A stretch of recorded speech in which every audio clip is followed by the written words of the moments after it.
All right? Doug Gross wrote a wonderful article in the Wall Street Journal about good books not having to be hard and the disdain for plot in the books. He talks about Harry Potter, talks about Twilight. Really, the book he should have talked about was The Brothers Karamazov. Okay? It's a detective. All right? But in it, we have the entire scope of human history and human emotion and destiny.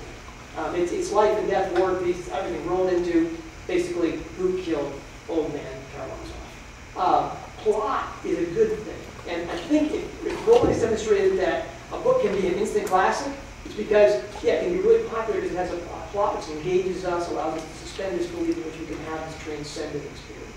Moby Dick is just a chase as well. That's right. But yeah, I really believe these things. I think those stereotypes are relevant. And it's easy to read if you're just going to read Draco Malfoy's name and go on to the next name. It can be as hard as you want to make it. Check out a little Latin. Check out some Greek roots for some of the curses and charms, and she'll never disappoint. Hundreds of names, which pundits will be talking profoundly about soon. So, a couple of years ago, I saw a 9-year-old walk into a bookstore and buy her first Harry Potter paperback. And my sister and I got very excited because she hadn't read the books, they were new to her, but she wouldn't have to wait. So I think that not having to wait for the books to come out is going to affect the new readership in the future.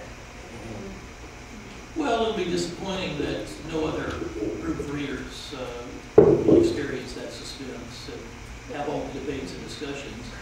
A lot of parents, and there have been articles written about this in various parenting journals and so forth, are advised to space out children's reading of the books. If this 9-year-old is a rapid reader and is ready for book 4 by a week from next Friday, that could be a problem. Things get so much darker so quickly. So a lot of parents are doing that. But there are only two categories of all human experiences, I guess. The first time and the second and subsequent times. And we experienced the first time and no one else ever will. And that was a blessing and it was great fun. But that's not what it's all about. There's plenty new for everyone who opens one for the first time like that kid. On a positive side, they won't have to be embarrassed about how wrong their theories are. John, I'm afraid, killed off virtually every member of the Weasley family. I knew one of them was going to die. I was going to be right about one of them. I think that was such a unique experience. There's no question about that interlibrum between 6 and 7 in particular. And we're kind of still looking for, like John and I are getting all excited about the 3rd book in the Hunger Games trilogy. We're trying to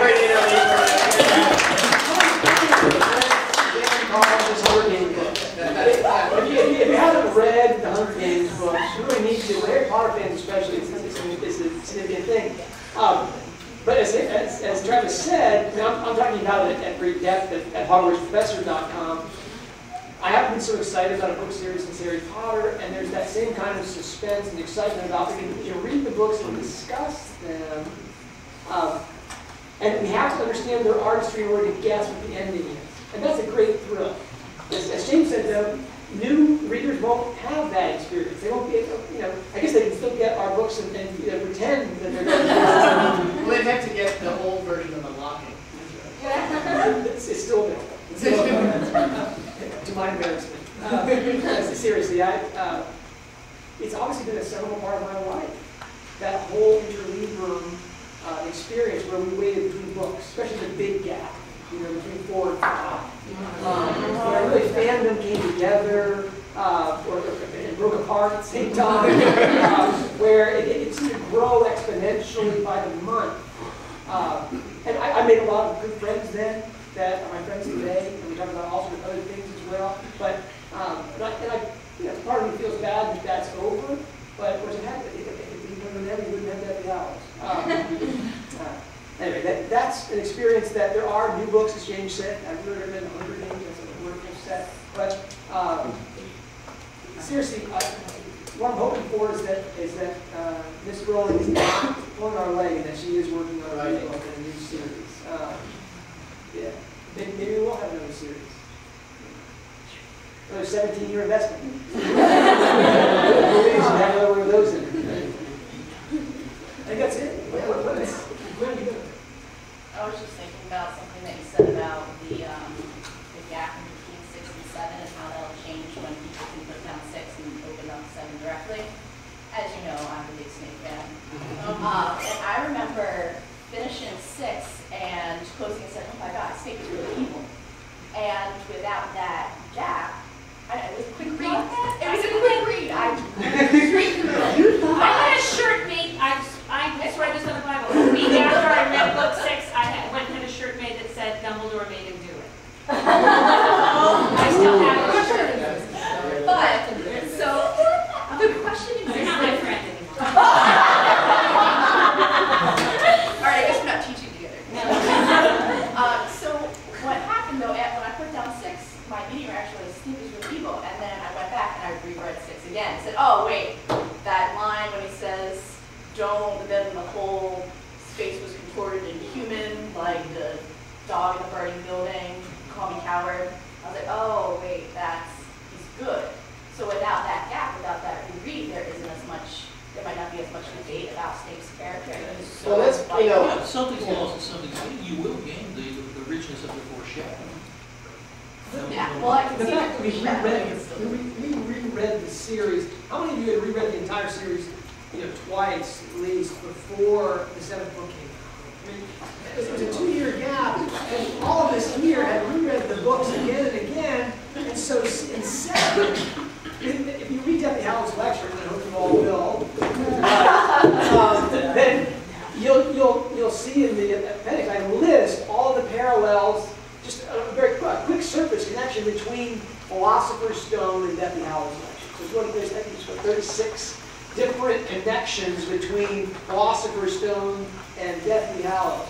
If you go straight from 6 to 7, you haven't gone back to 1 to review things, so you can see how this works in the story arc.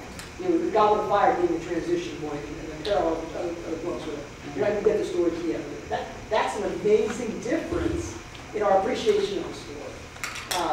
So yeah, the people who read the book straight through now are not going to have half the pleasure because they won't read book 1, then read it again, and then read it again, and then read book 2, and then read book 1 and 2 again, and then read book 1, 2, and 3, and then go back and do 1, 2, and 3, and then really get upset when they get to 4 because then they've got 2, 3, 4 years. How long was it? 3 years where we got to read it again and again and again and again. Here's how big that gap was. When the 5th book came out, I had predicted that Dumbledore would die at the end of the 5th book. Because I had read it so many times, I knew the end of the 6th book.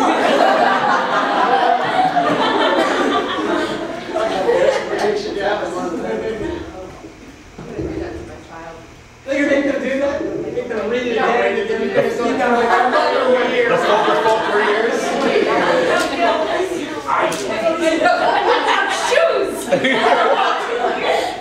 Alright, so we have this room for 20 more minutes and we want to be able to talk to you and meet you and everything. So I think we're going to retire. This is part of the discussion. Do you have something else you want to say? No, I'm saying that please buy the books over there, bring them over here. We'll do the Gilderoy Lockhart thing.